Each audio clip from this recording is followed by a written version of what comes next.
मंत्र पाठ। ओ सहना भवतु सहनौ भुनक्तु सह वीर्यं करवावहै तेजस्विनावधीतमस्तु मा विद्विषावहै। ओम शांति शांति शांति।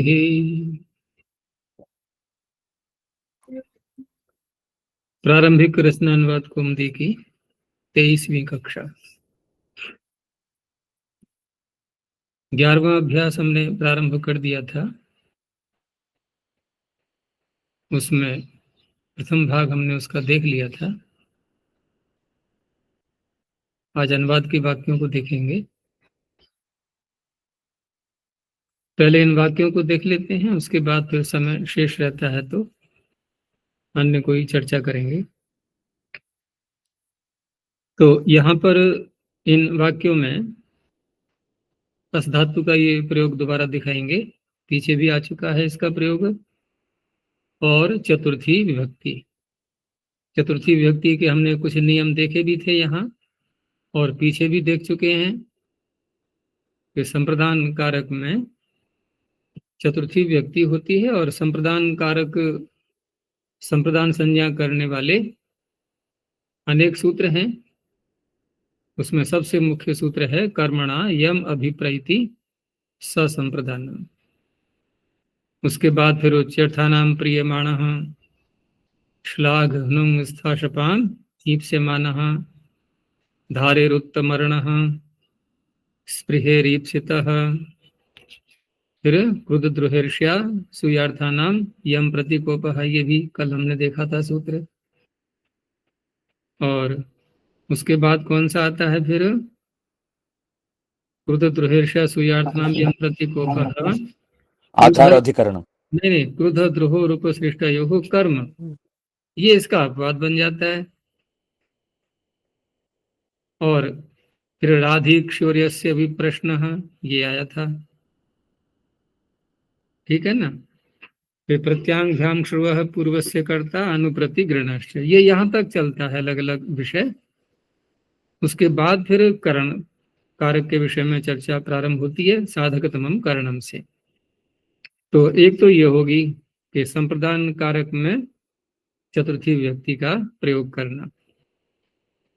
दूसरा है कि उपपद विभक्तियां भी, जिसके विषय में अनेक बार चर्चा हो चुकी है कि इसके योग में ऐसी विभक्ति, इसके योग में ये विभक्ति, वो कारक विभक्ति नहीं कहलाएगी।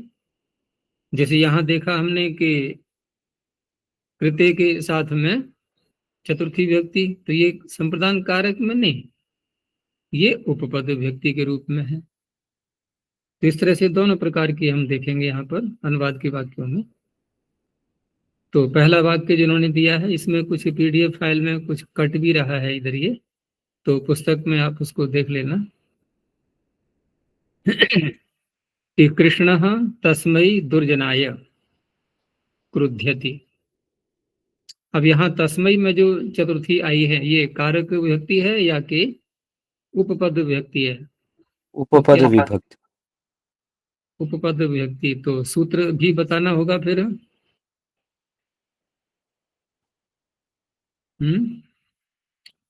क्योंकि उपपद विभक्ति होती है तो उसका कोई सूत्र या वार्तिक भी होते हैं। लेकिन हमने जब सूत्र बोला था कि क्रुद्ध द्रुहिर्ष्या सुयार्थानाम यम प्रति कोपः, कि जिसके प्रति क्रोध किया जाता है उसकी संप्रदान संज्ञा होती है, तो उपपद विभक्ति कैसे हो जाएगा? तस्मै विशेषण है। नहीं, तस्मै की बात नहीं हो रही थी। देखो, विशेषण में तो आनी ही है विशेष्य के आधार पर। हमें पकड़ना किसको है? विशेष्य को। विशेष्य है यहाँ पर दुर्जन शब्द।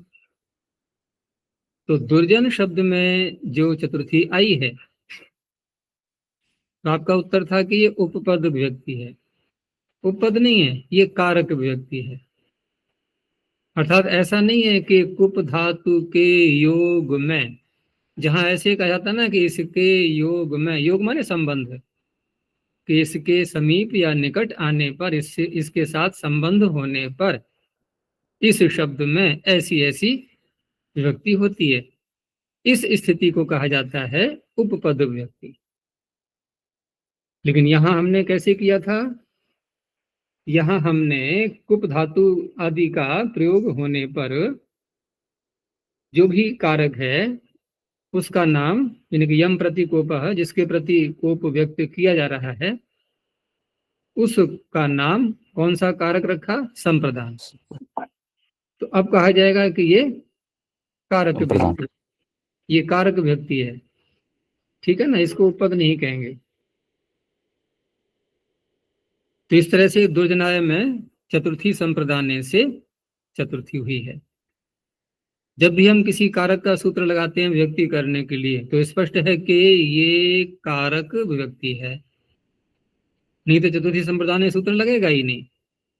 ये जितने भी कारकों के सूत्र हैं ना, कि कर्तृकरणयोः तृतीया, प्रारंभ तो वहां से होता है कर्मणि द्वितीया से, कर्मणि द्वितीया, कर्तृकरणयोः तृतीया, चतुर्थी संप्रदाने, कारकों का नाम आ रहा है, अपादाने पंचमी, सप्तम व्यधिकरणे च, सब में आ गया कारक का नाम।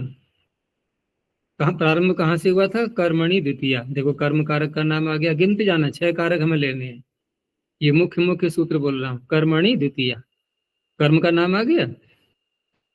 उसके बाद फिर होता आता है सूत्र कर्मणि द्वितीया के बाद में कर्तृकरणयोः तृतीया, कर्ता और करण, 2 कारक यहाँ आ गए, 2 आ गए ना, तो 3 हो गए ना, कर्म कर्ता करण, यहां तक हो गया कर्तृकरणयोः तृतीया। उसके बाद फिर चतुर्थी संप्रदान, ये चौथा संप्रदान कारक भी आ गया। फिर अपादाने पंचमी, अपादान कारक भी आ गया। उसके बाद में फिर सप्तम में अधिकरणे च, ठीक है ना, अधिकरण कारक भी आ गया। तो ये यदि सूत्र हम लगा रहे हैं तो स्पष्ट है कि हमने कारक को स्वीकार पहले कर लिया है, कारक संज्ञा पहले कर चुके हैं, तभी तो कारक में लाएंगे विभक्ति। तो ऐसी विभक्तियों कहा जाएगा कारक विभक्ति। उपपद विभक्ति लाने वाले सूत्र तो सीधा विभक्ति को लाएंगे, वो कारक संज्ञा नहीं करते। और जब वो सीधा विभक्ति को लाएंगे तो कारक विभक्ति करने वाले सूत्र वहां क्यों लगेंगे, उनकी आवश्यकता ही नहीं है। फिर जैसे हमने सूत्र लगाया कि नमः स्वस्ति स्वाहा स्वधालम वषड योगाच्य, ठीक है, नमः स्वस्ति, नमः स्वस्ति स्वाहा स्वधा आदि ये जो शब्द हैं, देखो योग शब्द आ रहा है इसमें, नमः स्वस्ति स्वाहा स्वधालम वषड योगात, इनके योग होने से, इनके साथ संबंध होने से जो एक दूसरा शब्द है निकट में, उसमें चतुर्थी होती है। अब क्या यहां पर हम लगाएंगे चतुर्थी संप्रदान सूत्र, नहीं। क्योंकि संप्रदान कारक ही नहीं, कैसे लग जाएगा, इसे कहा जाएगा उपपद विभक्ति। अब तो स्पष्ट हो गया होगा। तो ये हमें ध्यान रहना चाहिए कि हम कारक के रूप में ले रहे हैं या कोई कारक है ही नहीं, यहाँ पर, यहाँ कारक नहीं है ये दुर्जन शब्द। कैसे नहीं है कारक, कारक किसे कहते हैं, यौगिक अर्थ ले लो ना, क्रिया के करने में, क्रिया के सिद्ध होने में जो सहायता करता है उसे कारक कहते हैं। तो क्रोध करने वाला क्रोध कर रहा है, उसमें दुर्जन क्या सहायता कर रहा है, दुर्जन तो अपना कार्य कर रहा था, जो भी कर रहा था वो, लेकिन क्रिया के उत्पन्न होने में, क्रोध रूपी जो क्रिया हो रही है इसके उत्पन्न होने में क्या दुर्जन ने सहायता की है। कोई कह सकता है कि दुर्जन नहीं होता तो क्रोध आता ही नहीं उसके अंदर दूसरे के अंदर, ऐसा नहीं। दुर्जन का होना न होना ये कोई कारकत्व की परिभाषा नहीं है कि दुर्जन है इसलिए कारक बन गया वो। दुर्जन ने तो नहीं कहा था मेरे पे क्रोध करो तो ये दुर्जन यहाँ कोई भूमिका नहीं निभा रहा है क्रोध उत्पन्न होने में, इसलिए कारक नहीं है ये। लेकिन यहाँ क्योंकि सूत्र दूसरा बना यहाँ पर, अब कारक संज्ञा करने वाला, यहाँ कारक संज्ञा जो की जा रही है, अगर वास्तव में ये कारक वैसे होता तो कर्मणा या विपरीत सा संप्रदानम से हम संप्रदान संज्ञा कर सकते थे, लेकिन जब उससे प्राप्त नहीं हो पा रही है तभी तो एक भिन्न सूत्र बनाया गया, यानी कारक जैसा इसको मान लिया गया, ठीक है ना। लेकिन नमः शशि स्वाहा आदि ये जो शब्द आते हैं ऐसे, इनकी तो कोई भूमिका ही नहीं होती क्रिया के उत्पन्न होने में। अब यहाँ पर लग रहा है कि दुर्जन ने तो कोई भी कार्य नहीं किया है, यहाँ कारक बन कैसे गया, तो तभी तो एक नया सूत्र बनाना पड़ा कि क्रोध दुर्हर्षा सुयार्थानाम यम प्रतीकोपः। ये सूत्र बनाया इसीलिए गया, नहीं तो एक एक सूत्र पर्याप्त था, एक एक कारक के लिए था नहीं था पर्याप्त। फिर और बढ़ाया सूत्र, और बढ़ाया सूत्र, और बढ़ाया। क्यों बढ़ाया? कि जो मुख्य सूत्र है वो सफलता उसको नहीं मिल पा रही थी, इसलिए सूत्र और बढ़ाने पड़े थे। लेकिन कारक नाम इसका रख दिया गया, औपचारिक मान लो, ठीक है ना, कारक नाम इसका रख दिया गया, इसलिए ये कारक व्यक्ति है।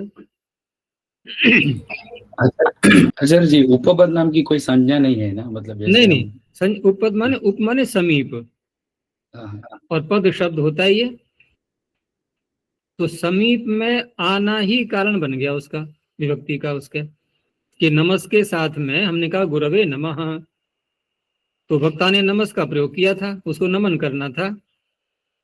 अब गुरु शब्द उसके निकट आ गया, ठीक है ना, तो गुरु क्या हो गया? ये उप पद, समीप में आया हुआ पद। अब इसमें चतुर्थी लाने का कारण बन गया नमस शब्द, बस। क्रिया नहीं है बनी कोई कारण, क्रिया का कारक नहीं है ये, क्रिया का कोई कारक नहीं है, तो ये कहलाते हैं उपपद विभक्ति। तो कृष्ण, अब ये तस्मै तो उसका विशेषण है, तो विशेषण तो उसके अनुसार चलेगा ना, विशेष्य के। तो तस्मै दुर्जनाय, कृष्ण तस्मै दुर्जनाय क्रुध्यति, ऐसे ही कुप्यति, द्रुह्यति, ईर्ष्यति, असूयति। जी असूय धातु कंडवादी गण की है, असु धातु तो असु है, या तो उसका उससे आ जाता है ना कंडवादिभ्यो यक। देखो इसमें जो दिवादी गण की है ना, क्रुद्ध है, कुप है, द्रोह है। अब ईर्ष्य में या को देख करके मत भ्रांति उत्पन्न कर लेना कि ये दिवादी गण की है, क्योंकि ईर्ष्य में जो यह है ना मूल धातु में है, ये तो विवादी गण में आती है ना, सूर्क्ष्य ईर्ष्य ईर्ष्य ईर्ष्यार्था, तो ये तो शब्द है यहाँ पर, या में जो आ है ना, ये शब्द का आ है, ईर्ष्यति। और असूयति में जो यह है ये भी यह कंडवा, इसका दिवादी गण का नहीं है। ये कौन सा यह है? कंडवादिभ्यो यक, कंडवादियों से अलग प्रत्यय होता है एक यक। देखो दो ही गण ऐसे हैं जहां के हम लकार लाने से पहले प्रत्यय करते हैं, बताओ कौन कौन से हैं दो गण ऐसे? देखो मैंने क्या वाक्य बोला कि अन्य जितने भी गण हैं, भवादी से लेकर के और दिवादी आदि तक, ये जितने गण हैं सारे, अर्थात 11 गणों में से हम कह सकते हैं कि 9 गण, ये ऐसे गण हैं 9 कि आप पहले धातु लाएंगे, धातु संज्ञा करेंगे, उसके बाद फिर लकार लाएंगे, कोई सा भी। लकार के बाद में कोई सा भी का तात्पर्य यहाँ पर हमें 4 लकारों पर विचार करना है, तो लट लोट लंग विधिलिंग में से कोई लकार ले आए। उसके पश्चात उनको, उन लकारों का हमें निर्णय करना होता है कि हम कर्ता में ला रहे हैं, कर्म में ला रहे हैं, या भाव में ला रहे हैं। तो हमारा विषय कौन सा रहेगा यहाँ पर? कर्ता का। इतना काम करने के बाद अब क्या होता है कि अब तिप्तसी आदि ये प्रत्यय आ जाएंगे उनके स्थान में, क्योंकि जब तक ये नहीं आएंगे, लकार अपने ही स्वरूप में है, जब तक लट लकार यदि अपने ही स्वरूप में है और हमने तिप्तसी कोई भी आदेश नहीं किया, तो इसका नाम हो जाएगा सार धातु? बताओ, नहीं हो सकता ना, क्योंकि सार धातु संज्ञा के लिए या तो तिंग होना चाहिए या शित। अब लकार, तो लकार अवस्था में वो तिंग कहाँ है? अभी तिंग हमने किया कहाँ आदेश? जब तिंग आदेश कर लिया, अब इसका नाम हो गया सार्वधातुक। और जब तक सार्वधातुक संज्ञा नहीं होगी तब तक ये जो 4 लकारों में आने वाले विकर्ण हैं ये कभी नहीं आ सकते। ये तभी आएंगे जब आगे सार्वधातुक नाम का प्रत्यय उपस्थित रहेगा, ठीक है ना। लेकिन दो गण ऐसे हैं कि जहां पर लकार लाने से पहले ही इनके मूल धातु पाठ से हमने धातु उठाई, धातु संज्ञा की उसकी भूवादि धातु से, अब तुरंत एक प्रत्यय और आ जाएगा प्रारंभ में ही, कोई लकार उकार नहीं आया अभी। तो कौन से हैं वो दो गण? अधिप्रभृतिभ्यः शप ज्योत्यादिभ्यः कहाँ श्रिय। पहुंच गए, कहाँ पहुंच गए? यहाँ तो शब्द ला करके लुक कर रहे हो, शब्द तो ले आए ना। और शब्द तभी आएगा जब आगे सार्वधातु यानी कि तिप्त सी आदि आ चुके होंगे। चुरादि गण आचार्य, चुरादि गण एक ऐसा गण है। हाँ, चुरादि गण को कह सकते हो। तो चुरादि गण। चुरादि गण में हमने चुर धातु उठाई धातु पाठ से, धातु संज्ञा की उसकी, और सीधा एणिस प्रत्यय ले आए। कोई लाए लकार पहले? हम कुछ नहीं लाए। दूसरा क्या है? कंडवादी गण। कंडवादि। धन्यवाद। यहां भी लकार लाने से पहले ही यक आ जाएगा। तो जहां पर चुरादिभ्यो णिच सूत्र है, ये सत्यापपाश सूत्र, देखो उसी के आसपास कंडवादिभ्यो यक है कि नहीं है? ये आएंगे तो उसी स्थान पर फिर।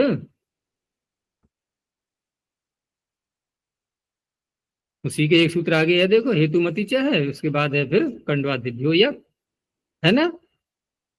तो यक और णिच ये दो प्रत्यय जो कि चुरादि से और कंडवादि से होते हैं, ये लकार लाने से पहले होते हैं।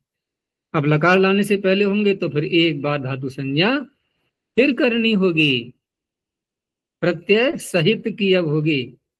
पहले मूल शब्द की हुई थी जो धातु पाठ में पढ़े हैं, ठीक है ना। जैसे असूय की ले लो हम, कि असूय में कंडवादि गण में पाठ है असु, रस्वकारांत असु। अब इससे हमने यह प्रत्यय ले लिया, फिर दीर्घ आदि करके हमने असूय बना लिया। तो जिस समय यक लाए हम, उस समय भी हमने धातु संज्ञा की भुआदेव धातु से, ठीक है ना। बिना उसके तो किए यक आएगा ही नहीं। अच्छा, अब असु और य इन दोनों को मिला करके फिर धातु संज्ञा करनी होगी सनाद्यंता धातव। अब आप ला सकते हो लकार कोई सा, ठीक है ना।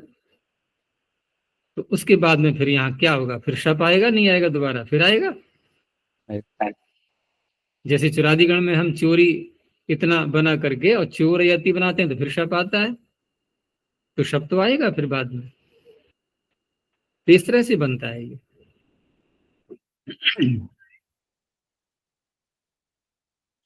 आगे है शिष्य। इसमें एक छोटा सा इसमें ये उदात्त अनुदात्त तो इसमें नहीं रहेगा ना, जो इस गण में वो जो प्रारंभ में जो हम प्रत्यय लाते हैं ना, णिच या यक, ये दो ही हैं, और तो कहीं कोई है ही नहीं ऐसा जो कि लकार लाने से पहले लाते हैं।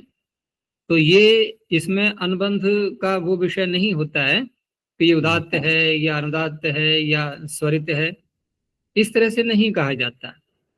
तो फिर प्रश्न उठेगा आपके मन में कि फिर ये प्रत्यय व्यवस्था कैसे होगी? हम आत्मनिपद के प्रत्यय लाएंगे अर्थात चोरयति बनाएंगे, या चोरयते ऐसा बोलेंगे, कंडूयति बनाएंगे या कंडूयते, जैसे इसी को ले लें, असूयति बनाएंगे या असूयते। ये तो प्रश्न रहेगा ना फिर, ये तो प्रश्न रहेगा कि कौन से प्रत्यय लाए हम, नियम कैसे रखें यहाँ आत्मनिपद परस्मैपद या उभय पद का। तो देखो, जहां हम प्रत्यय लाने के बाद और दोबारा जब सनाद्यंता धातव सूत्र लगाते हैं, जब कभी भी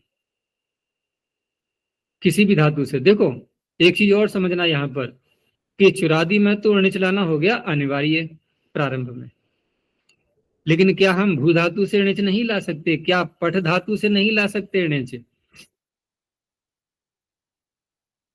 समझना विषय को कि यदि हमने पठ से सीधे लकार ले आए हम आगे, तब हम क्या बोलेंगे कि पठ में जो ठा में आ है ये उदात्त है, और शेष होने के कारण से परस्मै पद के प्रत्यय आ गए, शेषात कर्तरी परस्मै पद, पठती पठता पठंती रूप बोलने लगे हम।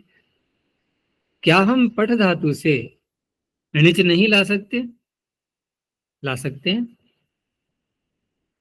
लेकिन पठ से जो णिच आएगा वो किसी और अर्थ में आएगा, और चुर धातु से जो णिच आया है ये धातु के ही अर्थ में आया, इसने बदला नहीं बिल्कुल भी, स्वार्थ में, है ना, बदला नहीं।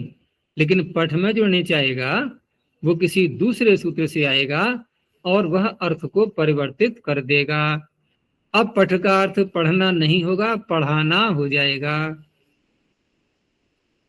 और आप ये किसी धातु के साथ में लगा लो, करना कराना, खाना खिलाना, सोना सुलाना, हंसना हंसाना, जाना और भेजना, कहीं भी लगा सकते हो आप। तो ये जो अब अर्थ दूसरे बोले जा रहे हैं, इन सब अर्थों को कहने के लिए णिच प्रत्यय आता है। उसका सूत्र भिन्न है, उसका सूत्र है एक सामान्य बिल्कुल, हेतुमति च, ठीक है ना, ये लगेगा। लेकिन प्रक्रिया फिर वही रहेगी। अगर आप प्रारंभ में ही णिच ले आए तो फिर लगाना पड़ेगा आपको स्नाद्यंता धातवः। अब जो विषय आपका था, प्रश्न आपका था कि यहाँ पर निर्णय कैसे होगा आत्मनेपद परस्मैपद आदि का, ठीक है ना, वो भी समझना है हमें कि हम जब सीधे पठ धातु से लट लकार ले आए तब तो हमने कह दिया कि ठा में अ उदात्त है और ये शेष है, शेष होने से परस्मैपद। लेकिन अब क्या बोलेंगे हम, पठ से पहले णिच लाए, णिच ला करके वृद्धि आदि करके बना लिया हमने पाठी।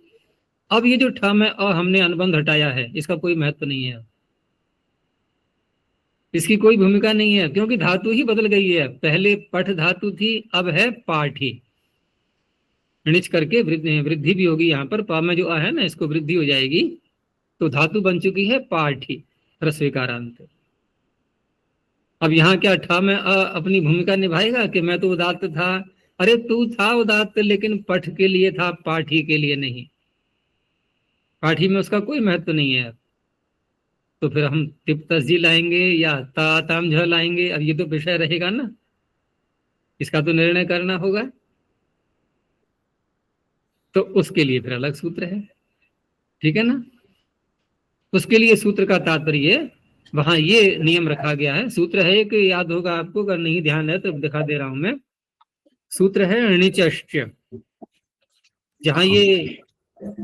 जहां ये आत्मनेपद परस्मैपद का प्रकरण चलता है ना, ये इसमें प्रथमाध्याय के तृतीय पाद में, प्रथमाध्याय के तृतीय पाद में जहां आपनेपद परस्मैपद का प्रकरण चलता है, ये देखो प्रकरण देख लो आप कहां से प्रारंभ होता है। 5वां पृष्ठ निकालो अष्टाध्यायी का जी। तो इसमें ये 12 संख्या पर सूत्र आ रहा है, यहां से ये प्रकरण प्रारंभ हो जाता है और ये प्रकरण जाते जाते पाद के अंत तक 93 संख्या तक जाता है। ये इसके अतिरिक्त पूरी अष्टाध्यायी में कहीं पर भी आत्मनेपद परस्मैपद उभय पद का कोई भी प्रकरण नहीं है। तो देखो सरलता हो गई ना, हमें प्रकरण का पता लग चुका है। तो प्रारंभ करते हैं पाणिनि आत्मनेपद से, ठीक है ना। आत्मनेपद किन किन धातुओं से होता है ये सब बताते बताते बताते बताते और ये आए यहां तक 71 संख्या तक, ठीक है ना। 71 संख्या तक आ गए, मिथ्योपपदात् क्रियोऽभ्यासे, यहां तक आ गए। यहां तक आत्मनेपद के प्रत्यय चल रहे हैं। ये चल तो आगे भी रहे हैं, लेकिन आगे थोड़ी एक शर्त लगा दी गई है कि स्वरित यतः कर्तृभिप्राय क्रियाफले। अब यहां से ये विषय प्रारंभ हो रहा है कि यदि अनुबंध स्वरित है, अर्थात स्वरितेत धातु है, अथवा यकार अनुबंध लगा दें व्यंजन के रूप में, तो उनसे भी आत्मनेपद होता है, लेकिन क्रिया का फल कर्ता को मिलने पर। कर्तृभिप्राय क्रियाफले, ये शर्त पीछे वाले सूत्र में नहीं थी। वहां क्रिया का फल कर्ता को मिले या दूसरे को मिले, वहां तो आत्मनेपद होना ही था। अब क्या स्थिति होगी कि अब आत्मनेपद स्वरितेत से और नियत धातुओं से ये तब होगा जबकि क्रिया का फल कर्ता को मिलेगा, ठीक है ना। अच्छा, अब प्रश्न उठेगा कि क्रिया का फल कर्ता को न मिले तो, दूसरे को मिले तो फिर वो शेष कोटि में पहुंच जाएगी। कर्तरि परस्मैपदम्, वो बैठा हुआ है आगे सूत्र। अच्छा देखो, इसी के आगे सूत्र फिर आपको मिलेगा स्वरितः कर्तृभिप्राय क्रियाफले, ये देखा हमने। और इसके बाद फिर 74 संख्या का सूत्र णिचश्च, ये है वो, यानी कि आप 9 गणों में से किसी भी गण की धातु से यदि करवाना इस अर्थ में, किसी भी क्रिया को दूसरे से कराना इस अर्थ में जब भी णिच प्रत्यय लाएंगे, णिच प्रत्यय लाने का तो वही है हेतुमती च, लेकिन ऐसी णिजंत धातु से, णिजंत धातु जैसे हमने स्वरितेत और ईयत धातुओं से आत्मनिपद कब किया था? क्रिया का फल कर्ता को मिलने पर, और दूसरे पक्ष में वो शेष बन गई।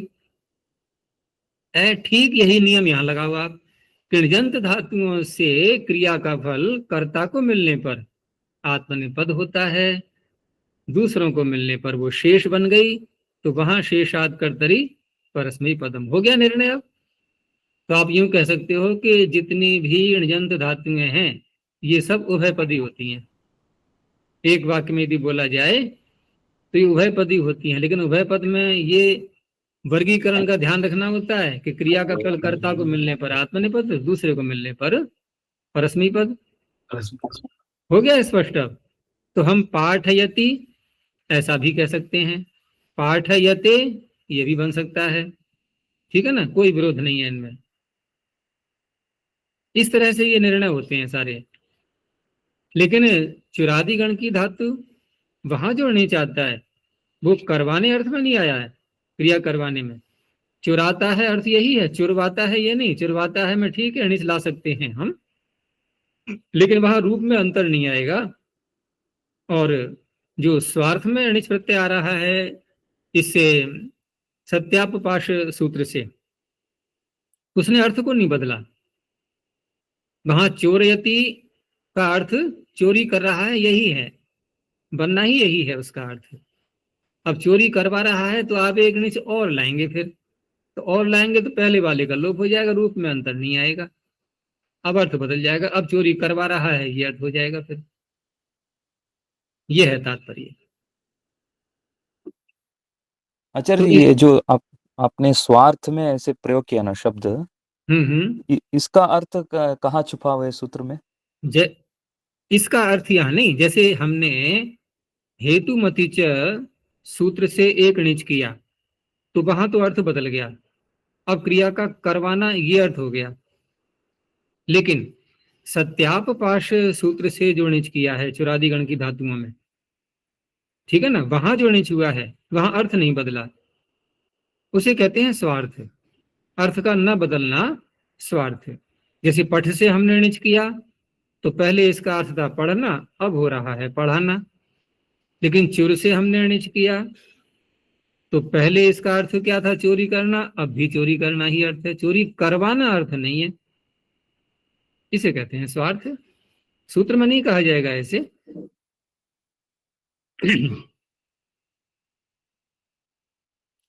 चलो और आगे देखते हैं थोड़ा। तो ऐसे देखो समय समय पर ये सारी बातें आपकी आती रहेंगी और बहुत से रहस्य खुलते रहेंगे, और फिर एक एक कोई विषय उठता है तो वो दूसरे विषय को जन्म देता है, फिर आगे श्रृंखला ही चल पड़ती है। तो ये सब जुड़ जाएंगे एक दूसरे से सारे विषय धीरे धीरे करते हुए। तो यहाँ ये तो हो गया कि इन सब धातुओं के योग में संप्रदान संज्ञा होकर के चतुर्थी व्यक्ति हो जाती है। ऐसे ही कथ धातु के योग में भी तो शिष्य तस्मयी गुरवे कथयति, ठीक है ना, कथयति माने कह रहा है, बोल रहा है उससे। तो यहाँ भी गुरु को संप्रदान बना दिया गया वो, हाँ, और उसमें चतुर्थी व्यक्ति हो गई और तस्मयी उसका है विशेषण। इस तरह से पुत्रः जनकाय निवेदयति, यहाँ पर भी जनक में चतुर्थी व्यक्ति का प्रयोग हो गया। ये पुत्र में विसर्जनी न बोल करके यहाँ पुत्रो कहेंगे। वैसे हम पिछले वाक्यों में भी शिष्य का क्या बनेगा? शिष्यस तस्मै, ठीक है ना। प्रथम वाक्य में कृष्णस तस्मै, इसका भी ध्यान रखना है। इन्होंने तो दे दिए हैं विसर्जनी, लेकिन होगा नहीं यहाँ पर। ऐसे ही गुरु शिष्याय शिष्यम वा उपदिशति, यहाँ बताया था कि ये विकल्प है, चतुर्थी का भी प्रयोग हो सकता है और कर्म भी बन जाएगा ये, तो शिष्यम का भी प्रयोग हो जाएगा। तो गुरु शिष्य के लिए उपदेश करता है। इसका वार्तिक है आचार्य जी, द्वितीय और चतुर्थी में प्रयोग होने का? हाँ, इसके वार्तिक आएंगे, इसके सूत्र वैसे नहीं है। आगे है ज्ञानाय गुरुम नमति, ज्ञान के लिए गुरु को नमस्कार करता है। तो यहाँ ज्ञानाय ये जो चतुर्थी आ रही है, इसका तात्पर्य होता है प्रयोजन। तो प्रयोजन यदि कोई है हमारा, तो उसको जो कहने वाला शब्द है उसमें भी चतुर्थी का प्रयोग होता है। तो ज्ञान क्या है? प्रयोजन। गुरु को नमन कर रहा है, क्यों कर रहा है? कि इनसे नमन करूंगा मैं, थोड़ा ये मेरे ऊपर कृपा करेंगे और मुझे ज्ञान प्रदान करेंगे, इस दृष्टि से नमन कर रहा है वो। स स्नानार्थम गच्छति, तो पीछे बताया था कि स्नान शब्द को हम यहाँ दो तरह से बोल सकते हैं। यदि हम इस तरह से लें कि प्रयोजन स्नान है, तो स्नानाय चतुर्थी भी ला सकते हैं सीधी, अथवा अर्थ शब्द का प्रयोग कर सकते हैं। अर्थ शब्द का प्रयोग करेंगे तो समास नित्य होगा यहाँ। तो स्नानार्थम, एक तीसरा और भी है, कृते लगा दो, तो स्नान में षष्ठी हो जाएगी, स्नानस्य कृते। अब ये बात तो आप पिछले वाक्य में ही बोले सकते हो, 5वें वाक्य में, कि ज्ञानार्थम गुरुम नमति, ज्ञानस्य कृते गुरुम नमति और ज्ञानाय गुरुम नमति। तो तीन तीन प्रकार से बन गई है, ऐसे बन जाएंगे। इन्होंने आगे कृते का दे दिया है, त्वम भोजनस्य कृते अत्र गच्छ, भोजन के लिए अर्थ में। तो कृते के साथ में भी षष्ठी का प्रयोग होता है। आगे है तत्फलम, फल नपुंसकलिंग है, एक वचन में, इधर तत् आ गया नपुंसकलिंग का। तानी पुस्तकानी, पुस्तकानी बहुवचन है, तो तत् शब्द का नपुंसकलिंग का बहुवचन आ गया। तानी ये विशेषण है, तो वही व्यक्ति रहनी है, अत्र सन्ति। ऐसे ही तानी पुष्पाणी सुंदराणी शोभनानी च, तो सुंदराणी और शोभनानी पुष्पाणी ये सब विशेषण विशेष्य हैं। इनमें कौन विशेषण है, कौन विशेष्य है, क्या लग रहा है? पुष्पाणी विशेष है और सुंदराणी शोभनानी विशेष है। हाँ, ये दोनों विशेषण हैं पुष्प के ही। पुष्प ही सुंदर है, पुष्प ही शोभन है। और तानी ये भी विशेषण है, सर्वनाम विशेषण ही होते हैं, ठीक है ना। युष्मद अस्मद के अतिरिक्त, युष्मद अस्मद के अतिरिक्त ये भी सर्वनाम है। युष्मद अस्मद के अतिरिक्त सभी सर्वनाम विशेषण ही होते हैं किसी न किसी के। तो स अत्र स्यात्, ये इन्होंने उसका विधिलिंग का प्रयोग किया है, अस धातु का। स्यात् स्याताम स्युः, स्याह स्यातम स्यात, श्याम स्याव श्याम। तो प्रथम पुरुष का एक वचन बनता है स्यात्।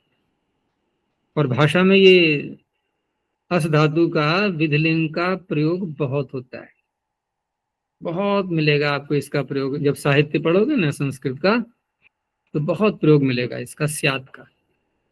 एक वाद ही चल पड़ा है, स्यादवाद, सुना है नहीं दार्शनिक भाषा में? स्यादवाद, यदि ऐसा होवे, ठीक है ना। स्याद का अर्थ है होवे, संभावना, तो स्यादवाद। तो स के साथ में स्याद, त्वम के साथ में स्याह, अहम के साथ में श्याम। अब आगे वाक्य देखो, तो बनाओ इसका। राम चोर पर क्रोध करता है, क्या बनेगा? रामश्चोराय क्रुध्यति। हाँ, रामश्चौराय क्रुध्यति। तो रामश्चौराय में यहाँ तो कोई संदेह नहीं है। अब कैसी प्रक्रिया रहेगी? क्या हम विसर्जनीय नहीं करेंगे या करने के बाद कुछ परिवर्तन होगा? क्या रहता है यहाँ पर? जैसे राम और चौराय, चोराय, तो कैसे कहा जाएगा? राम में विसर्जनीय हमने कर लिया है, तो विसर्जनीय को रोका जाएगा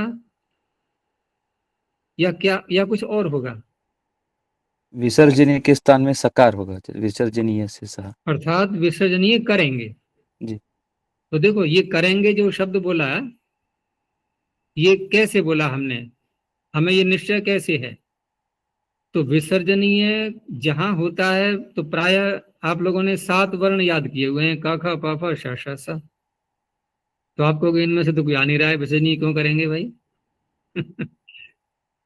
ये जो हमने 7 वर्ण चुने हैं ये इस आधार पर चुने हैं कि यहाँ इन वर्णों के पर रहते किया हुआ विसर्जनीय विसर्जनीय ही रहता है। समझ में आ गया? देखो, इसका अर्थ ये नहीं है कि इन 7 वर्णों के पर रहते विसर्जनीय होता है, ये अधूरा वाक्य कहलाएगा। फिर समझो बात के लिए, विसर्जनीय होता है 13 वर्णों के पर रहते, और सरल कहा जाए तो विसर्जनीय होता है खर परे रहते। अब खर में गिनना जरा 7 वर्ण है क्या? 13 है वहां तो, है या नहीं है? खफ छठ चटत कपय शश सर, यहां तक बोलेंगे हम खर। 3 सूत्र आ गए ना पूरे। खफ छठ चट तो पूरा आ गया, कपय पूरा आ गया, शश सर भी पूरा आ गया। ये सब वर्णों गिनोगे तो 13 मिलेंगे आपको। और हम याद क्या कर रहे हैं लगातार कि 7 वर्णों के पर रहते विसर्जनीय होता है। तो ये भी हमें रहस्य समझना होगा, ये क्यों कहा जाता है ऐसा, कि 7 ही हमने क्यों चुने? 7 और 6 13, 6 छोड़ दिए ना। तो 6 इसलिए छोड़ दिए कि विसर्जनीय तो वहां होगा लेकिन परिवर्तन हो जाएगा उसमें अब। और इन 7 वर्णों के पर रहते परिवर्तन नहीं करते हम। अब तो हुआ स्पष्ट। तो इसलिए पहले विसर्जनीय किया जाएगा, उसके पश्चात फिर सकार करेंगे। अब कोई कहेगा ये उल्टा काम क्यों कर रहे हो आप? भाई पहले सकार ही तो था, राम के आगे सु प्रत्यय लाए थे हम। सकार ही तो था रामस, सु का ऊ हटा करके। तो आप वहीं रुक जाओ ना सीधा, आप उसको रू मत करो, क्योंकि रू करोगे फिर रेफ आएगा, रेफ को फिर विसर्जनीय करोगे, फिर आप सकार करोगे। तो प्रारंभ में सकार है तो वो क्यों नहीं अच्छा लग रहा है आपको? क्यों आप उसको हटा करके फिर वहीं पहुंचना चाह रहे हो बाद में? तो ये उत्तर सही रहेगा? ये उत्तर इसलिए ठीक नहीं है कि जब कोई सूत्र, उसकी शर्त जब पूरी होती है तो वो अपना कार्य बिना किए नहीं छोड़ता। प्रारंभ में हम जो सुप्रत्यय लाए और रामस, ये स्थिति है। तो ये पद है या नहीं है? सुप्तिंगंतम पदम पद है, और पद के अंत में सकार आ गया कि नहीं? तो पद के अंत में सकार आते ही स सजुषो रुह सूत्र मान ही नहीं सकता बिना लगे। उसको ये मतलब नहीं है कि आप दोबारा फिर सकार कर लोगे, उसे कोई आपत्ति नहीं, करते रहो, मैं अपना काम अवश्य करूंगा। क्यों? क्योंकि मेरी शर्त यहाँ पूरी हो रही है, ये आपने पद संज्ञा भी कर ली है इसकी, और पद के अंत में आ रहा है सकार, तो मैं अवश्य ही रू आदेश करूंगा इसको। तो ये तो लगना ही पड़ेगा ना इसको। अब इसको बिना लगाए आप आगे बढ़ ही नहीं सकते। अब हम यहाँ पर से रू में से ऊ हटा देंगे। अब रेफ आ गया तो खरबसाने और नहीं मानेगा बिना लगे। वो कहेगा देखो खर प्रत्याहार आगे आ रहा है, ठीक है ना, तो विसर्जनी भी करना है मुझे अब, तो उसकी बात भी माननी पड़ेगी। तो क्रम से ही चलना होता है। आप लोग तो सब कंप्यूटर के ज्ञानी हो, देखो ना कोडिंग में एक बड़ा कितना तगड़ा नियम होता है, जरा भी कहीं भूल होगी आपको फिर प्रारंभ से चलना पड़ता है, किसके बाद ये, इसके बाद ये, ऐसे ये ऐसे ये, ऐसे ही शब्दों की संरचना में होता है। यहां भी नियम चलते हैं। तो दोबारा फिर तभी तो सूत्र बनाना पड़ा सकार करने के लिए पाणिनि जी को, नहीं तो क्यों बनाना पड़ता? सकार था तो पहले से। तो फिर हम दोबारा सकार करेंगे विसर्जनीय से सह। उसके बाद फिर स्तोष्टना श्चुहु, तो रामश चौराय क्रुध्यति। चलो आगे, चोर सज्जन से द्रोह करता है, क्या बनेगा? चोरः सज्जनाय द्रह्यति। द्रुह्यति। हाँ, तो चोरः सज्जनाय द्रुह्यति। अब यहाँ चोरह में आप कह सकते हो कि यहाँ पर हमने केवल सजुषो रुहु लगाया और खरबसानेहु लगा दिया, ठीक है ना, बस। अब हमें सकार नहीं करना है। तो यहां पर भी एक बात आती है कि सकार क्यों नहीं करना है यहाँ। देखो चलो, आप इसको भी आपको बता ही देते हैं कि आप निकालो 85 पृष्ठ, 85 पृष्ठ निकालो, ठीक है ना। हम वहीं पहुंच गए जो विसर्जनीय का प्रकरण है। कहां से प्रारंभ होता है? ये 15 संख्या, खरबसानयोर विसर्जनीय। ठीक है ना। अब यहां से खर की अनुवृत्ति चलती है, अवसान की नहीं, सप्तमी है ये, खर अवसान यो हो, तो केवल खर की अनुवृत्ति लेंगे हम, तो कैसे लेंगे अनुवृत्ति के रूप में? खरी, सप्तम अंत मान करके तो अनुवृत्ति लेंगे, खरी। इसकी अनुवृत्ति आगे जाती रहेगी। अब तो इसी की अनुवृत्ति आ गई विसर्जनीय सह सूत्र में, ठीक है ना, विसर्जनीय सह, इसकी अनुवृत्ति आ गई यहां पर। तो क्या अर्थ बनेगा इसका, जरा करना, क्या बनेगा? खर परे रहते, हाँ ठीक है, विसर्जनी के स्थान में हाँ सकार, सकार आदेश होगा। होता है। अच्छा, वाक्य क्या था हमारा? दुर्जनः सज्जनाय, तो दुर्जनः यहाँ विसर्जनीय है, जी आगे खर परे है कि नहीं? है। तो ये सकार करेगा कि नहीं? जी नहीं करेगा। करेगा। तो फिर क्यों नहीं बोलते, क्यों नहीं बोलते? बोलना वो चाहिए जी फिर। एक व्यवधान भी किया है ना पाणिनि महर्षि ने। तो कौन सा विधान किया है? देखो सूत्र लग रहा है, ये तो निश्चय हो गया ना, जी सूत्र लग रहा है, क्योंकि इतना ही तो अर्थ है इसका कि विसर्जनीय के स्थान में खर परे रहते सकार आदेश होता है, और विसर्जनीय करने वाले ने भी खर ही लिया था। तो क्या करेगा ये सूत्र कि जहां जहां वो विसर्जनीय करता जाएगा वहां वहां ये सकार करता जाएगा दोबारा फिर उसको, यही तो काम है इसका। अवसान को छोड़ दिया है तो उसे केवल अवसान मिलेगा जहां पर विसर्जनीय सदा रहेगा, लेकिन खर पर रहते जो उसने विसर्जनीय किया उस विसर्जनीय के स्थान पर ये सकार करेगा, ये तो पक्की बात है ये, ठीक है ना। अब प्रश्न यह है कि हम फिर विसर्जनीय कैसे बोल पाते हैं सकार पर रहते? तो यहां पर एक विकल्प है हमारे सामने, ये आपने रेह विज्ञान में सुना होगा वैसे। यहाँ एक विकल्प है हमारे सामने कि हम विसर्जनीय को सकार करके भी यहाँ बोल सकते हैं और विसर्जनीय भी बोल सकते हैं। अब हमने सौकर्य के लिए, एक सुविधा की दृष्टि से, सरलता की दृष्टि से, सकार बोलना थोड़ा कठिन पड़ता है, हमने विसर्जनीय को अपना लिया। लेकिन यदि कोई सकार यहाँ बोलना चाहे तो वो भी शुद्ध है। यदि हम इसको वाक्य को ऐसे बोल रहे हैं कि दुर्जनस सज्जनाय, दोष निकालता है, तो क्या होता है दोष निकालने का? असूयति। तो दुर्जनस सज्जनाय ये भी शुद्ध है, और दुर्जनः सज्जनाय ये भी शुद्ध है। अब रही बात कि विकल्प कौन बता रहा है, ये तो बता नहीं रहा, ये तो ये कह रहा है विसर्जनीय से सह सकार होता है। यहां तक स्पष्ट हो गया। अब रही बात कि विकल्प कौन बता रहा है, हमें ये खोजना है। वाशरी। तो देखो सूत्र आगे आ रहा है, वा शरी, वा शरी, कि शर प्रत्याहार यदि आगे आ रहा है, ये सज्जन में स शर प्रत्याहार में आ रहा है कि नहीं? तो शर प्रत्याहार यदि आगे आता है तो विसर्जनीय के स्थान पर सकार विकल्प से होता है। तो हमें थोड़ा एक रास्ता मिल गया ना बचने का। किससे बचने का? सकार से बचने का, सकार न करना।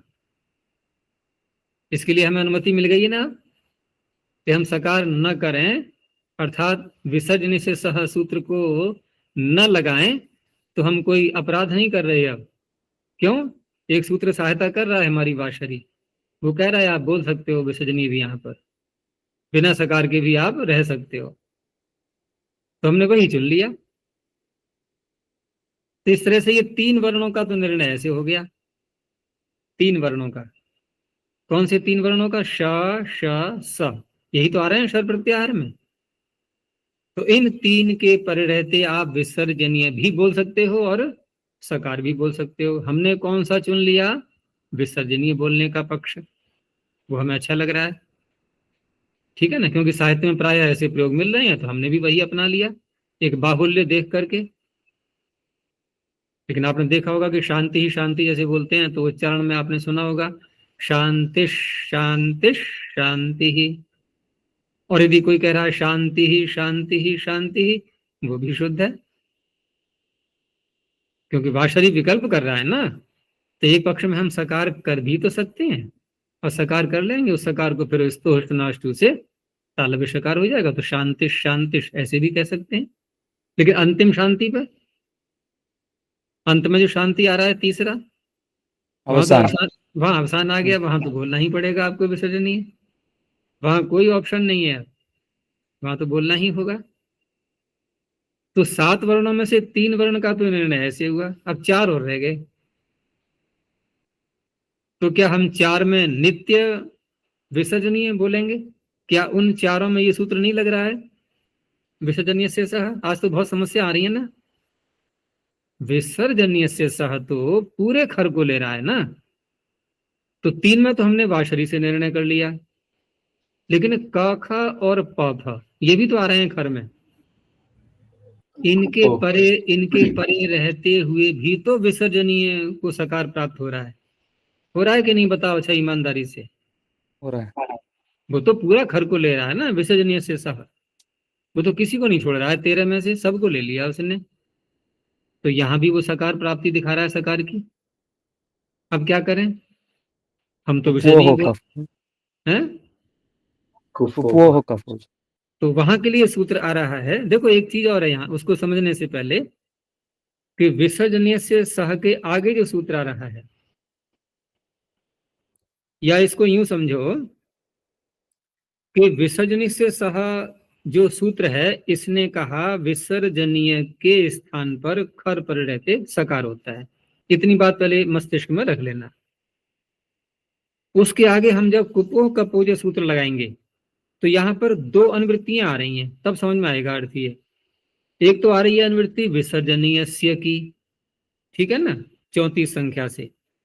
दूसरी आ रही है विसर्जनीय 35 संख्या से। अब सूत्र का अर्थ करना आपको सरल हो जाएगा। क्या अर्थ बनेगा कि कवर्ग पवर्ग परे रहते, ठीक है ना। एक अनुवृत्ति और है, हाँ, वाशरी से वा भी आ रहा है, वाशरी से उससे वा भी ले लेंगे हम। अब सूत्र का अर्थ करो, कुपोह में सप्तमी है, तो कवर्ग पवर्ग परे रहते, तो कवर्ग पवर्ग में तो 5-5 वर्ण आ रहे हैं। क्या हम 5 लेंगे? नहीं, खर प्रत्याहार वाले जो कवर्ग पवर्ग हैं वो कौन कौन से हैं? क ख प फ। बस यही है, यानी कि 2 कवर्ग में से 2 पवर्ग में से, बिना कहे ये यही आएंगे, ठीक है ना। तो इनके परे रहते, अब अगला वाक्य बोलो क्या अर्थ बनेगा, इनके परे रहते क्या करें?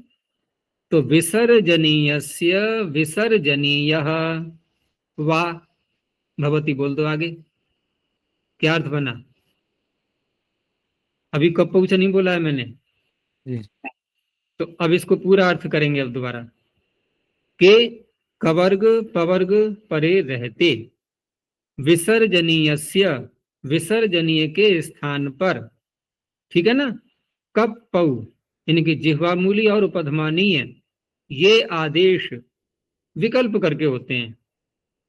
कैसे होते हैं? विकल्प करके। और विकल्प करके जब होंगे तो दूसरा पक्ष कौन सा रहा? तो इसमें विसर्जनीय शब्द भी आ रहा है, दूसरे पक्ष में विसर्जनीय ही रहेगा। फिर देखो, यदि कवर्ग पवर्ग आगे आ रहा है विसर्जनीय के, तो विसर्जन से सह सूत्र से सकार की प्राप्ति हो रही थी, ये तो हमें पता ही है पहले से। लेकिन ये बाधक बन रहा है, अब ये कह रहा है कि यदि क ख और प फ आगे आ रहे हों विसर्जनीय के, तो विसर्जनीय के स्थान में आपके पास 2 ऑप्शन है, 2 कार्य कर सकते हैं। या तो उनके स्थान में आप जिह्वामूली उपधमानीय कर लो, और यदि ये नहीं करना है तो आपको विसर्जनीय ही रखना पड़ेगा, सकार नहीं कर सकते। हो गया स्पष्ट? तो इस तरह से विसर्जनीय से सह सूत्र के जो ये सकार करता है 13 वर्णों के पर रहते, इन 13 वर्णों में से 4 वर्ण इसने छीन लिए हैं, क ख और प फ। तो उसके पास कितने बचे फिर? 13 में से 4 हटा दो, 9 बचे, ठीक है ना। 9 और 4 13, तो 9 बचे। और फिर इधर ये वाशरी सूत्र ने वहां विकल्प कर दिया था, श सा में उसने भी कर दिया था विकल्प। तो इस तरह से अब यहाँ पर हम क ख और प फ पढ़ रहे थे, क्योंकि हमारे पास में ये तो एक व्यवस्था मिल गई ना कि विसर्जनी भी हम बोल सकते हैं। लेकिन यदि कोई कहे नहीं हम तो जिह्वामूली पद्मानी बोलेंगे, तो बोलो, उसमें भी अशुद्ध नहीं कहलाएगा वो। तो यदि हम क ख प फ में जिह्वामूली पद्मानी बोल दें और श स पर रहते हम वाशरी लगा करके सकार करने वाला नियम ले लें कि सकार आदेश हो जाता है विकल्प करके, तो क्या ऐसा हो सकता है कि इन 7 वर्णों के पर रहते भी हम कहीं भी विसर्जनीय न बोलें?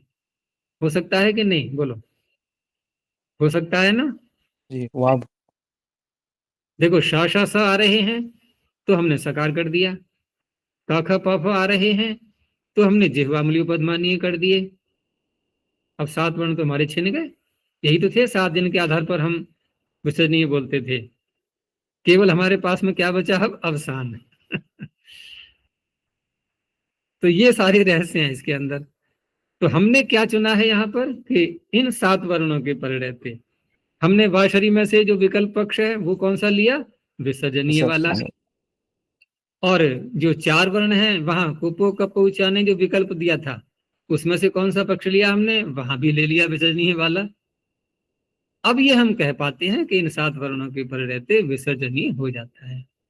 अब तो बहुत कुछ हो गया होगा, सारी बातें खुल चुकी हैं, ठीक है ना। चलो आगे वाक्य पूरा करते हैं, समय भी हो रहा है अब।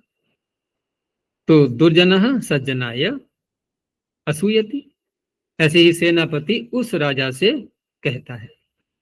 तो कहता है में यदि हम वदति बोलेंगे तब तो कर्म ही रहेगा, और अगर कथयति बोलेंगे, लेकिन यहाँ पर उपदेश है, हाँ नहीं, हाँ कथयति, कथयति बोलेंगे तो चतुर्थी का प्रयोग करेंगे। तो तस्मई नृपाय, सेनापतिस तस्मई नृपाय कथयति। आगे है बालक उस गुरु से निवेदन करता है। तो नि उपसर्ग पूर्वक और वेदी णिजंत, णिजंत वेदी धातु से यहां पर भी निवेदयति जब बोला जाएगा तो गुरु में चतुर्थी व्यक्ति हो जाएगी। तो बालकः बालकस तस्मई गुरवे निवेदयति, मुनि बालक को उपदेश देता है। तो उपदेश धातु के साथ में 2 बातें थी। कौन सी 2 बातें? कि चतुर्थी भी कर सकते हैं और द्वितीय भी कर सकते हैं। तो मुनि ही को कैसे बोलेंगे यहाँ पर? विसर्जनीय का क्या होगा यहाँ? मुनिर केवल रेप रहेगा। मेरा प्रश्न था विसर्जनीय को क्या होगा यहाँ? पहले वाक्य को पकड़ो, अब उत्तर दो। विसर्ग होगा नहीं आचार्य जी? हाँ, ये उत्तर आया तो नहीं होगा। कभी कभी प्रश्न थोड़ा छल कपट पूर्वक भी किए जाते हैं दूसरे का परीक्षण करने के लिए, क्योंकि प्रश्न ऐसा हुआ कि अब उत्तर देने वाला सोचेगा विसर्जनीय तो हुआ है, तभी तो ये कहा है कि विसर्जनीय को क्या होगा, अर्थात विसर्जनीय तक तो पहुंच ही जाए पहले हम, ठीक है ना। यही तो बुद्धि काम करेगी अगर कम ज्ञान है तो। लेकिन ये उत्तर सही आया कि विसर्जनीय करने के लिए हमें खर प्रत्याहार चाहिए था। अब बालक में बकार ये खर प्रत्याहार में तो आ नहीं रहा है, तो विसर्जनीय होना ही नहीं है। तो हम कहाँ हैं फिर? तो विसर्जनी से पूर्व अवस्था कौन सी होती है बताओ? रेप। रेप होता है, बस ये याद रखना सदा, विसर्जनीय से पूर्व अवस्था, क्योंकि रेप को ही होता है विसर्जनीय, और वो हम कर नहीं पाए। तो रेप तो हमारे पास में है ना अभी, अब रेप का हम कुछ कर ही नहीं पाएंगे यहाँ पर। आप कहो कि भूभगो लगा करके यकार करना, नहीं कर सकते। क्यों? रेप से पूर्व ना तो ह्रस्वकार है ना दीर्घाकार है, ये दोनों तरफ दोनों में लग जाता है ये भूभगो, ध्यान रखना, ह्रस्व और दीर्घ। और उधर जो अतोरप या हसीचा आदि हैं वो तो ह्रस्वकार लेते हैं केवल रेप से पूर्व, तो संभव ही नहीं है, तो रेप का रेप ही बोला जाएगा। तो मुनिर बालकाय उपदिशति, यहाँ गुण हो जाएगा बालकायोपदिशति। आगे वह मोक्ष के लिए विद्या पढ़ता है, तो मोक्षार्थम या मोक्षाय ऐसे बोल सकते हैं। तो स मोक्षाय विद्याम पठति, विद्या कर्म हो गया। वह नहाने के लिए वहां जाता है, तो स स्नानार्थम या स्नानाय या स्नानस्य कृते तत्र गच्छति। वह पढ़ने के लिए विद्यालय जाता है, तो पठनार्थम पठनस्य कृते पठनाय, तीन तीन तरह के हमारे पास ऑप्शन है। तो स पठनार्थम विद्यालयम गच्छति। वह खाने के लिए फल चाहता है, तो खाने के लिए हम खादन या भोजन दोनों शब्दों का प्रयोग कर सकते हैं। तो भोजनार्थम भोजनस्य कृते भोजनाय, तो स भोजनार्थम फलमिच्छति। भक्षणार्थम नहीं होगा। हाँ, भक्षण भी कह सकते हैं। खाना को कहने के लिए जो जो भी शब्द हैं आप सबका प्रयोग कर सकते हो। बालक दूध के लिए रोता है, तो दूध का तो दुग्ध शब्द ही आता है। वैसे पयस शब्द भी है, लेकिन वो अभी नहीं आया है यहाँ पर। और दुग्ध शब्द भी नपुंसकलिंग में आता है, पयस शब्द भी नपुंसकलिंग का है। तो यहाँ तो नपुंसकलिंग का कोई महत्व नहीं है, क्योंकि हमें तो चतुर्थी का प्रयोग करना है। क्योंकि नपुंसकलिंग का प्रभाव कहाँ पड़ता है? प्रथमा और द्वितीया में। वैसे अन्यत्र भी पड़ता है, लेकिन अन्यत्र वो शब्द भिन्न प्रकार के होते हैं। जैसे एकारांत है या ओकारांत है नपुंसकलिंग का कोई शब्द, तो आपको नपुंसकलिंग का प्रभाव अन्य व्यक्तियों में भी दिखाई देगा। ठीक है ना? अन्य व्यक्तियों में भी, वो आगे कभी प्रसंग आएगा तब उस पर चर्चा करेंगे। लेकिन जो अकारांत शब्द होते हैं उनमें नपुंसकलिंग का प्रभाव केवल प्रथमा और द्वितीया में होता है। तो बालक को बन जाएगा ना हसीच, दुग्धाय क्रंदति, रोता है। वे पुस्तकें सुंदर हैं, तानि पुस्तकानि सुंदराणि बनेगा विशेषण। तो तानि पुस्तकानि, अब सुंदर भी इसी के लिए कहा जा रहा है, पुस्तकों के लिए, ये भी उसका विशेषण है। तो सुंदराणी शोभनानी कुछ भी बोल सकते हैं हम। आगे संति। अब इस पूरे वाक्य में देखें तो कर्ता कौन है इसमें, बताओ? पुस्तक। हाँ, पुस्तक कर्ता है, और बाकी जो विशेषण हैं वो उसी के अनुसार आएंगे। क्योंकि अस धातु जो क्रिया आ रही है अस, उसका कर्ता है पुस्तक। वे फल सुंदर हैं, तो तानि फलानि मधुराणि संति। वे फूल अच्छे हैं, तानि पुष्पाणि शोभनानि संति। वह कार्य अच्छा है, तो कार्य भी नपुंसकलिंग में आता है। तो इधर क्या बोलेंगे वह की संस्कृत?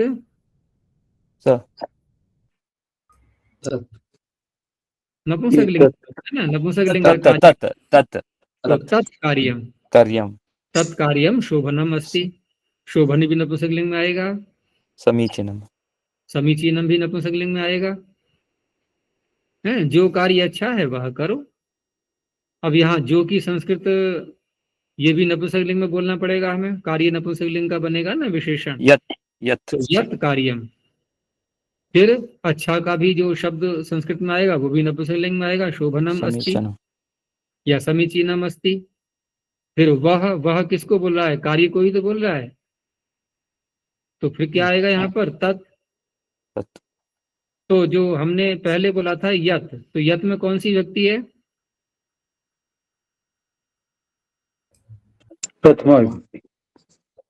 प्रथमा व्यक्ति यत में। ठीक है ना? यत कार्यम शोभनम अस्ति। और तत् कुरु, यहाँ तत् में कौन सी व्यक्ति है? प्रथमा द्वितीय विभक्ति तत्। क्योंकि ये कर्म बनेगा ना क्रि धातु का। करो, किसको करो?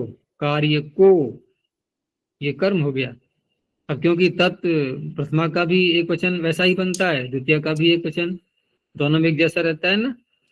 तो विभक्ति का हमें बोध रहना चाहिए कि ये द्वितीया का है, प्रथमा का नहीं है।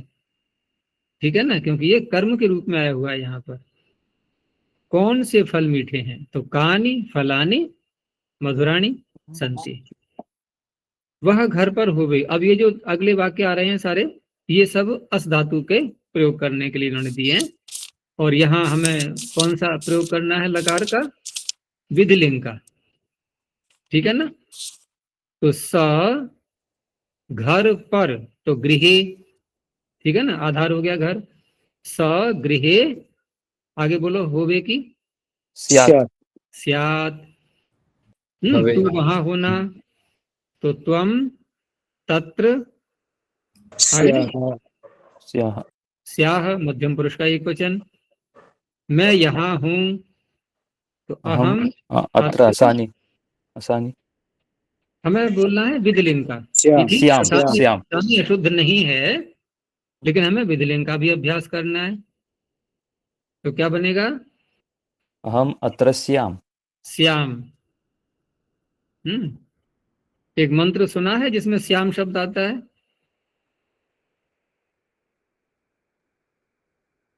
ऋग्वेद के प्रारंभ में ही है।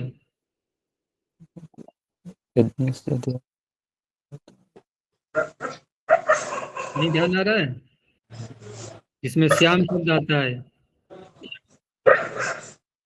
यदग्ने श्याम अहम त्वम त्वम वाघा स्या अहम पुष्पे सत्या इहाशिषः। इसका एक वाक्य में अर्थ बोल रहा हूं मैं आपको केवल, कि जीवात्मा परमात्मा से कह रहा है कि या तो तू मैं बन जा, या मैं तू बन जाऊं। दोनों में से कुछ भी हो जाए तो लाभ क्या होगा, कि तेरी जो कामना है कि मेरा कल्याण हो जाए, वो पूरा हो जाएगा। ठीक है ना, क्योंकि मैं तो परिश्रम करते करते थक गया, सफलता मिल ही नहीं पा रही है। तो अब तो एक रूपता चाहिए। तो एक रूपता में दोनों बातें हो सकती है ना, या तो मैं तू बन जाऊं या तू मैं बन जा। मैं तू बन जाऊंगी तब भी जीवात्मा को कोई घाटा नहीं है, भाई परमात्मा जैसा बन गया वो। और यदि परमात्मा को कह रहा है कि तू मैं बन जा, तो उसे पता है कि परमात्मा अगर मेरी तरह बनेगा तो अज्ञानी तो बनेगा नहीं, रहेगा तो ज्ञानी ही वो। तो तब भी कोई बात नहीं है, मेरा तब भी लाभ होना है। दोनों ही पक्ष उसने ऐसे उपस्थापित किए कि दोनों में लाभ जीव को ही होना है। क्योंकि जो परिणाम दिखाया ना कि सृष्टि सत्या इहाशीष, आपकी जो आशीष हैं, आपकी जो इच्छाएं हैं, आपकी जो कामनाएं हैं, क्या है परमात्मा की कामना, कि जीव दुख से निवृत्त होकर के आनंद की प्राप्ति कर ले। और ये कामना परमात्मा की सदा रहती है, सदा सदा रहेगी। तो वो कामना पूरी हो जाएगी। चलो, तो आगे है मैं यहाँ हूं, हो गया, वह वहां होगा। अब ये हम कौन सा लकार लाएंगे यहाँ पर, देखो लृट प्रकार तो धातु तो असी ही है, धातु असी ही है, लेकिन लकार कौन सा लाना चाह रहे हैं हम, भविष्य लिरिट लृट लकार।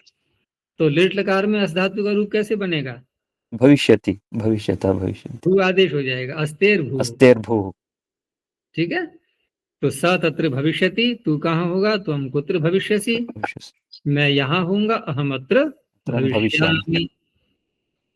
अब इसको कह सकते हो आगे भू का भी प्रयोग हम मान सकते हैं इसको, और अस का भी प्रयोग मानेंगे, एक जैसा ही बनेगा। आगे शुद्ध शुद्ध वाक्यों में कि चोरः सज्जना द्रुह्यति, तो पंचमी तो अशुद्ध बन जाएगी, हमें प्रयोग करना है चतुर्थी का। ठीक है, तो चौरः सज्जनाय। ऐसे ही कथ धातु के साथ में तम नृपम न कह करके तस्मै नृपाय। और पुस्तकानी क्योंकि नपुंसकलिंग का शब्द है, और ते रख दिया इन्होंने पुल्लिंग का, तो शुद्ध हो गया विशेषण। तो तानी पुस्तकानी, सुंदराह जो पुल्लिंग का रखा है वो भी अशुद्ध हो जाएगा, सुंदराणी। तो इस तरह से ध्यान रखना होता है। चलो, ये भी पूरा हुआ, समय भी हमारा हो चुका है, बस यहीं तक रखते हैं। प्रणव ध्वनि। ओ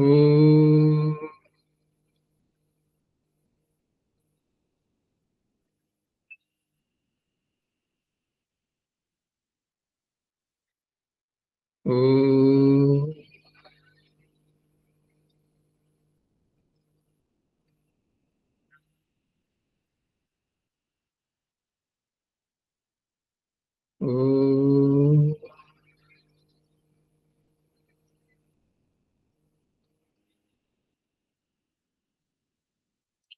शांति शांति शांति।